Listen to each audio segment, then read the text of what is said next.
राधे राधे। आइए आज की इस पावन कथा में हम आगे बढ़ते हैं, जहाँ पर मुनि नारद जी मनोहर बद्रिका आश्रम में ऋषिराज नारायण के पास जाते हैं और वहाँ उनके समक्ष अपने प्रश्नों का उत्तर मांगते हैं। बद्रिका आश्रम में नारायण के प्रति नारद जी का प्रश्न। स्तौति कहते हैं, शौनक, देवर्षि नारद ने नारायण ऋषि के आश्चर्यमय आश्रम को देखा, जो बेर के वनों से सुशोभित था। नाना प्रकार के वृक्षों और फलों से भरे हुए उस आश्रम में कोयल की मीठी कूक मुखरित हो रही थी। बड़े बड़े शर्भों, सिंहों और व्याघ्र समुदायों से घिरे होने पर भी उस आश्रम में ऋषिराज नारायण के प्रभाव से हिंसा और भय का कहीं नाम नहीं था। वह विशाल वन जनसाधारण के लिए अगम्य और स्वर्ग से भी अधिक मनोहर था। वहाँ नारद जी ने देखा, ऋषि प्रवर नारायण मुनियों की सभा में रत्नमय सिंहासन पर विराजमान हैं। उनका रूप बड़ा मनोहर है और वे योगियों के गुरु हैं। श्री कृष्ण स्वरूप परमेश्वर परब्रह्म का जप करते हुए नारायण मुनि का दर्शन करके ब्रह्मपुत्र नारद ने उन्हें प्रणाम किया। उन्हें आया देख नारायण ने सहसा उठकर हृदय से लगा लिया और उत्तम आशीर्वाद प्रदान किया। साथ ही स्नेहपूर्वक कुशल समाचार पूछा और आतिथ्य सत्कार किया। फिर नारद जी को भी उन्होंने रमणीय रत्नमय सिंहासन पर बिठाया। उस रमणीय आसन पर बैठकर नारद जी ने रास्ते की थकावट दूर की और उन ऋषि श्रेष्ठ सनातन भगवान नारायण से, साथ ही उन सब परम दुर्लभ मुनियों से भी पूछा, जो पिता के स्थान में वेदाध्ययन करके वहाँ विराजमान थे। नारद जी बोले, प्रभु, योगीश्वर शंकर से ज्ञान और मंत्र का उपदेश पाकर भी मेरा मन तृप्त नहीं हो रहा है, क्योंकि यह बड़ा चंचल है और इसे रोकना अत्यंत कठिन। मेरे वन में प्रभु की कुछ ऐसी प्रेरणा हुई है जिसके मैंने आपके चरणार बिंदों का दर्शन किया। इस समय मैं आपसे कुछ विशेष ऐसा ज्ञान प्राप्त करना चाहता हूँ जिसमें श्री कृष्ण के गुणों का वर्णन हो, जो कि जन्म मृत्यु और जरा का नाश करने वाला है। भगवान ब्रह्मा विष्णु और शिव आदि देवता, देवराज इंद्र मुनि और विद्वान मनु किसका चिंतन करते हैं? सृष्टि का प्रादुर्भाव किससे होता है अथवा उसका लय कहाँ होता है? समस्त कारणों के भी कारणभूत सर्वेश्वर विष्णु कौन है? जगतपति उन ईश्वर का रूप अथवा कर्म क्या है? इन सब बातों पर मन ही मन विचार करके आप बताने की कृपा करें। नारद जी का यह वचन सुनकर भगवान नारायण ऋषि हंसे। फिर उन्होंने त्रिभुवन पावनी पुण्य कथा को कहना आरंभ किया। नारायण के द्वारा परम पुरुष परमात्मा श्री कृष्ण तथा प्रकृति देवी की महिमा का प्रतिपादन सुनिए।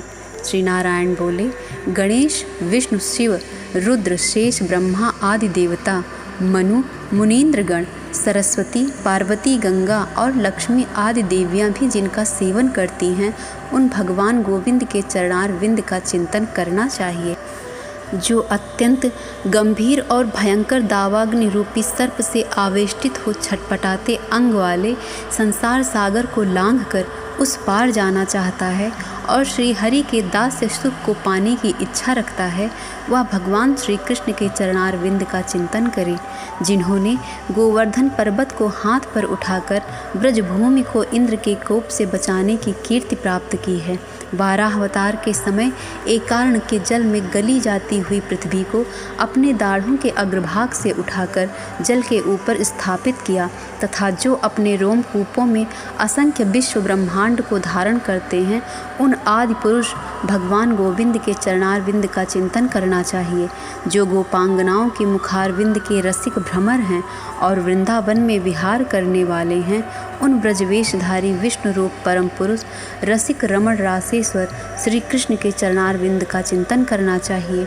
वत्स नारद मुनि, जिनके नेत्रों की पलक गिरते ही जगत सृष्टा ब्रह्मा नष्ट हो जाते हैं, उनके कर्म का वर्णन करने में भूतल पर कौन समर्थ है? तुम भी श्री हरि के चरणार विंद का अत्यंत आदर पूर्वक चिंतन करो। तुम और हम उन भगवान की कला के कला मात्र अंश हैं। मनु और मुनीन्द्र भी उनकी कला के कलांश ही हैं। महादेव और ब्रह्मा जी भी कला विशेष ही हैं और महान विराट पुरुष भी उनकी विशिष्ट कला मात्र हैं। सहस्त्र सिरों वाले शेषनाग संपूर्ण विश्व को अपने मस्तक पर सरसों के एक दाने के समान धारण करते हैं, परंतु कूर्म के पृष्ठभाग में वे शेषनाग ऐसे जान पड़ते हैं मानो हाथी के ऊपर मच्छर बैठा हो। वे भगवान कूर्म कच्छप श्री कृष्ण की कला के कलांश मात्र हैं। नारद गोलोकनाथ भगवान श्री कृष्ण का निर्मल यश वेद और पुराण में किंचन मात्र भी प्रकट नहीं हुआ। ब्रह्मा आदि देवता भी उसका वर्णन करने में समर्थ नहीं हैं। ब्रह्मपुत्र नारद, तुम उन सर्वेश्वर श्री कृष्ण का ही मुख्य रूप से भजन करो, जिन विश्वाधार परमेश्वर के संपूर्ण लोकों में सदा बहुत से ब्रह्मा विष्णु तथा रुद्र रहा ही करते हैं, तथा श्रुतियाँ और देवता भी उनकी नियत संख्या को नहीं जानते हैं। उन्हीं परमेश्वर श्री कृष्ण की तुम आराधना करो। वे विधाता की भी विधाता हैं। वे ही जगत प्रसवनी नित्य रूपिणी प्रकृति को प्रकट करके संसार की सृष्टि करते हैं। ब्रह्मा आदि सब देवता प्रकृतिजन्य हैं। वे भक्तिदायिनी श्री प्रकृति का भजन करते हैं। प्रकृति ब्रह्म स्वरूपा है, वह ब्रह्म से भिन्न नहीं है। उसी के द्वारा सनातन पुरुष परमात्मा संसार की सृष्टि करते हैं। श्री प्रकृति की कला से ही संसार की सारी स्त्रियां प्रकट हुई हैं। प्रकृति ही माया है जिसने सबको मोह में डाल रखा है। वह सनातनी परमा प्रकृति नारायणी कही गई है, क्योंकि वह परम पुरुष की नारायण की शक्ति है। सर्वात्मा ईश्वर भी उसी के द्वारा शक्तिमान होते हैं। उस शक्ति के बिना वे सृष्टि करने में सदा असमर्थ ही हैं। वत्स, तुम इस समय जाकर विवाह करो। मैं तुम्हें पिता के आदेश का पालन करने की आज्ञा देता हूँ। जो गुरु की आज्ञा का पालन करने वाला है वह सदा सर्वत्र पूजनीय तथा विजयी होता है। जो पुरुष वस्त्र अलंकार और चंदन से अपनी पत्नी का सत्कार करता है उस पर प्रकृति देवी संतुष्ट होती हैं। ठीक उसी तरह जैसे ब्राह्मण की पूजा अर्चना करने पर भगवान श्री कृष्ण संतुष्ट होते हैं। प्रकृति ही संपूर्ण लोकों में अपनी माया से स्त्रियों के रूप में प्रकट हुई हैं। अतः महिलाओं के अपमान से वे प्रकृति देवी ही अपमानित होती हैं। जिसने पति पुत्र से युक्त सती साध्वी दिव्य नारी का पूजन किया है, उसके द्वारा सर्व मंगलदायिनी प्रकृति देवी का ही पूजन संपन्न हुआ है। मूल प्रकृति एक ही है, वह पूर्ण ब्रह्म स्वरूपिणी है। उसी को सनातनी विष्णु माया कहा गया है।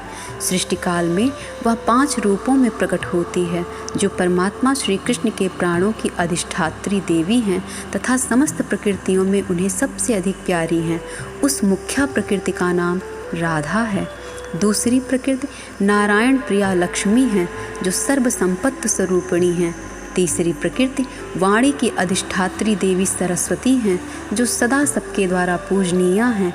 चौथी प्रकृति वेद माता सावित्री हैं, वे ब्रह्मा जी की प्यारी पत्नी और सबकी पूजनीय हैं। पांचवी प्रकृति का नाम दुर्गा है, जो भगवान शंकर की प्यारी पत्नी है। उन्हीं के पुत्र गणेश हैं। ये अध्याय और ब्रह्मकंड की कथा यहीं पर समाप्त होती है। आगे के अध्याय में हम सुनेंगे कि ऋषि राज नारायण श्री नारद जी को प्रकृति खंड में पंचदेवी स्वरूपा प्रकृति का तथा उनके अंश कला एवं कलांश का विशद वर्णन सुनाते हैं।